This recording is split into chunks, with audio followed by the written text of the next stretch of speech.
प्यारे बच्चों, आज हमारा अध्याय 5 चलेगा और अध्याय 5 है हमारा समांतर श्रेणी।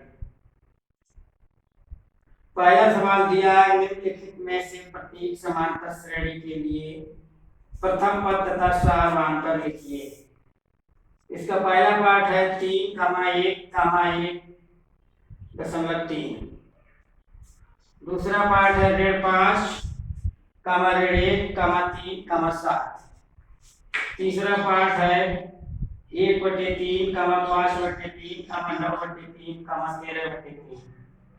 और इसका चौथा पाठ है 0.6, 1.7, 2.8, 3.9। तो हल देखेंगे।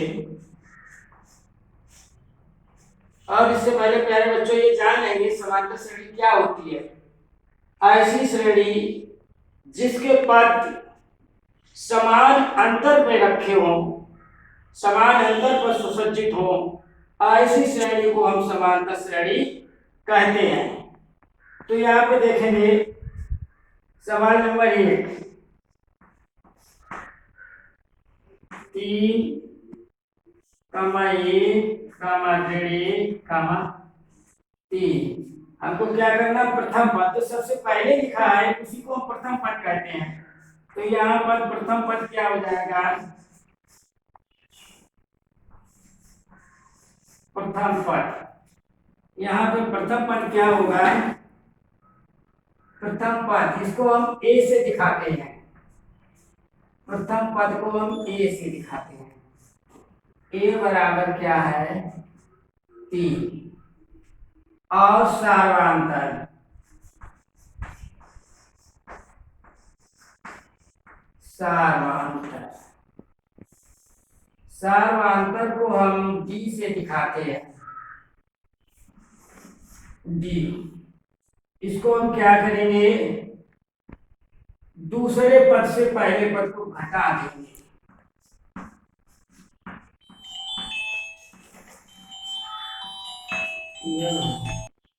इस प्रकार बच्चों ये तुम्हारा सवाल लग गया। ये तुम्हारा प्रथम पद हुआ और ये तुम्हारा सार्वंतर हुआ। इसके बाद इसमें 4 पार्ट है। 4 में से मैं 2 बताऊंगा और 2 तुमको होमवर्क दूंगा। तो पहला हो गया, और पहले पार्ट के बाद में हम आप लोगों को चौथा पार्ट और बताते हैं। चौथा पार्ट क्या है, इसमें 0.6, 1.7, 2.8, 3.9। तो देखिए यहाँ प्रथम पद,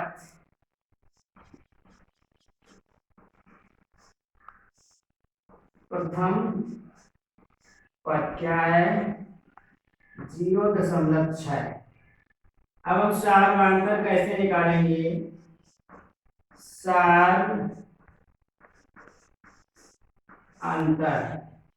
सार्वंतर कैसे निकालेंगे, दूसरे पद से प्रथम पद को घटा देंगे। 1.7 माइनस 0.6 बराबर 1.1। ये हमारा प्रथम पद है ए, और ये हमारा सार्वंतर है डी। ये हमारा आंसर हो गया। अब यहाँ पे आप लोगों के लिए होमवर्क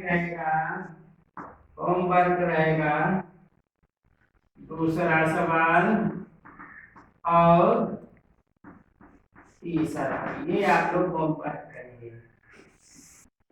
प्यारे बच्चों, क्वेश्चन नंबर 2 देखिएगा। 2 क्वेश्चन नंबर है, निम्नलिखित में से कौन कौन समांतर श्रेणी है। यदि कोई समांतर श्रेणी है तो इसका सार्वंतर ज्ञात कीजिए और इनके 3 और पद लिखिए। क्वेश्चन नंबर 2 में हमको 15 पार्ट हैं। 15 पार्टों में अभी हमने 7 पार्ट यहाँ पे लिखे हैं। 7 में हम आप लोगों को 3 पार्ट बताएंगे। इसके बाद दूसरे 8 पार्ट लिखे जाएंगे, वो बताएंगे। तो सबसे पहले हम पहला ही देख रहे हैं। श्रेणी हमारी क्या है, 2, 4 8 16। पिछले क्वेश्चन में हमने तुमको बताया है कि यहाँ पर प्रथम पद क्या है, प्रथम पद क्या है 2। अब यहाँ पे हमको देखना ये है, पहले हम इस पद और इस पद का सारवांतर निकालेंगे, इसके बाद इस पद और इस पद का सारवांतर निकालेंगे, इसके बाद ये सारवांतर निकालेंगे। जब सभी सारवांतर बराबर आएंगे तो समांतर श्रेणी में होगी। अगर सारवांतर सभी बराबर नहीं आते हैं तो ये समांतर श्रेणी नहीं होगी। तो देखो सारवांतर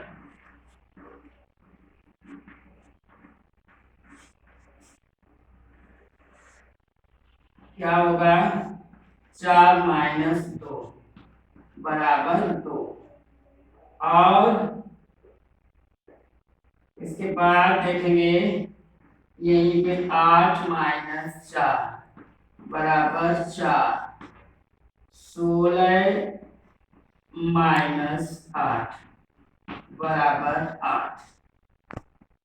जैसा कि समांतर श्रेणी में होता है कि सारवांतर सभी बराबर होना चाहिए, लेकिन यहाँ पर सारवांतर सभी अलग अलग आए, ये 2 आया है, ये 4 आया, ये 8 आया। ये अलग अलग सारवांतर आने का मतलब ये हो रहा है कि ये श्रेणी समांतर श्रेणी है ही नहीं।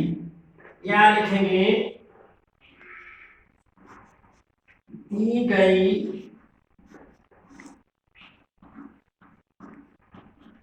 श्रेणी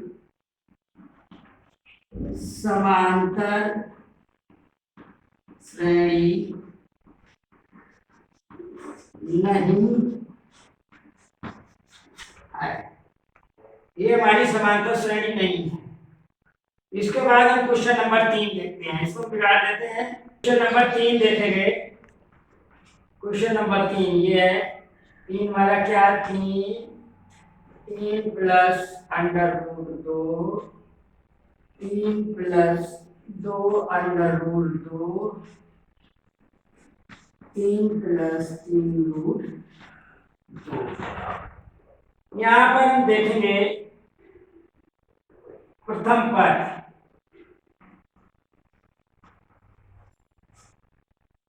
प्रथम पद जो सबसे पहले लिखा है वही हमारा प्रथम पद है, कितना है 3। अब सारवांतर D1 निकालेंगे, ये क्या हुआ,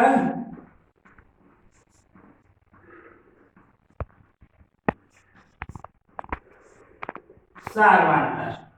तो क्या करेंगे, 3 धन 2 रूट 3 धन रूट 2 माइनस 3, 3 कट गया, ये कितना हुआ रूट 2।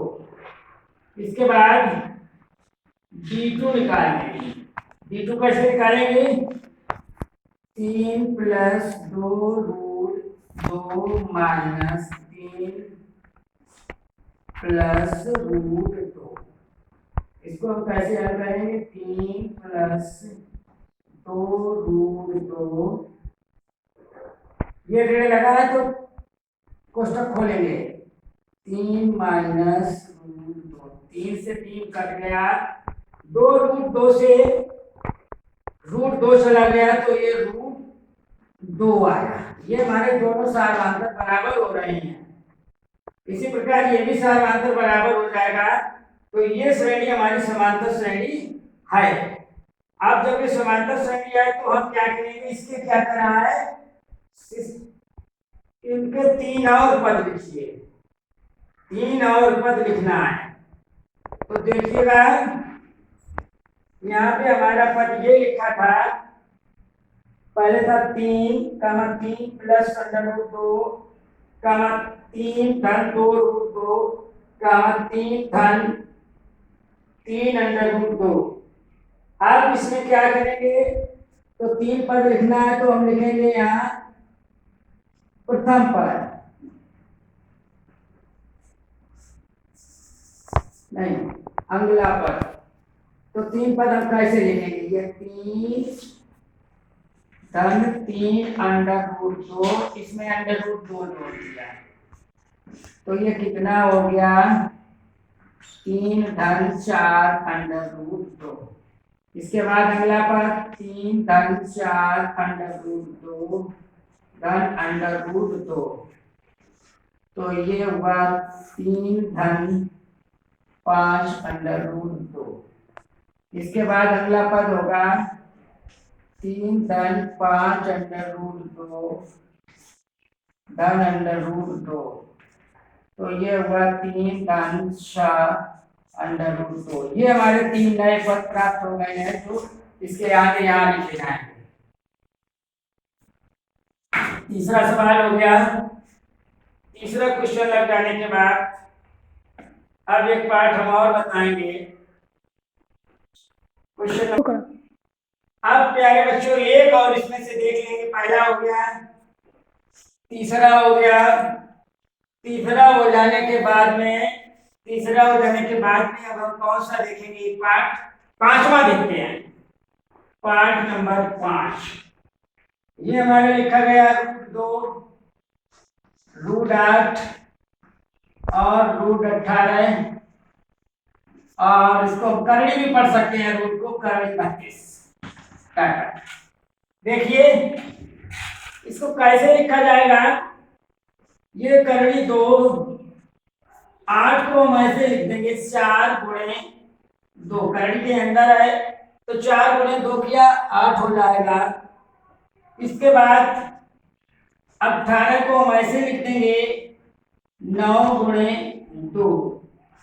32 को हम ऐसे लिखेंगे 16 गुणे 2।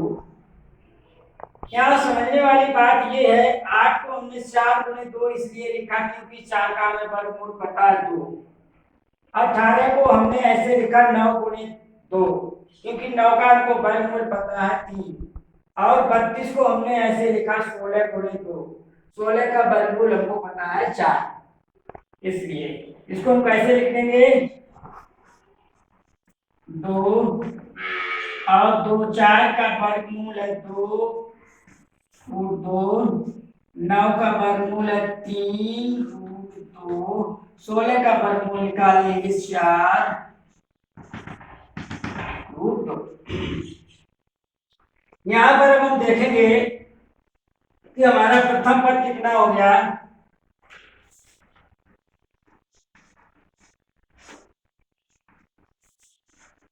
प्रथम पद हमारा हो जाएगा अंडर रूट 2 और d1 यानी प्रथम सार्वधातुक क्या होगा 2 रूट 2 माइनस रूट 2। 2 रूट 2 में से रूट 2 चला गया तो ये बचा रूट 2। इसके बाद d2 निकालेंगे 3 रूट 2 माइनस 2 रूट 2 बराबर रूट 2। यहाँ हमारे दो सार्वधातुक बराबर आ गए और तीसरा भी बराबर आएगा तो ये अतः हमारी समांतर श्रेणी है। जब सार्वधातुक बराबर आ रहे हैं तो इसका मतलब है कि हमारी समांतर श्रेणी है। अब इसके अगले पद देख लेंगे। अगले पद में हमको क्या करना है 32 है।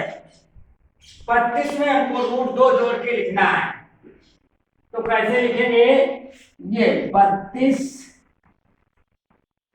को हमने क्या लिखा था 4 करड़ी 2, इसमें हमको रूट 2 जोड़ देना है जो कि सार्वधातुक प्रथम पद है और सार्वधातुक भी यही है तो हमको ये जोड़ देना है। तो देखो 4 1 5 ये हो गया 5 रूट 2 और फिर 5 रूट 2 में हमको 2 रूट जोड़ देना है। ये 6 रूट 2 और 6 रूट 2 में हमको रूट 2 जोड़ देना है। ये हुआ 7 रूट 2। ये 3 पद प्राप्त हो गए बच्चों और इस प्रकार से ये क्वेश्चन हल हो गया।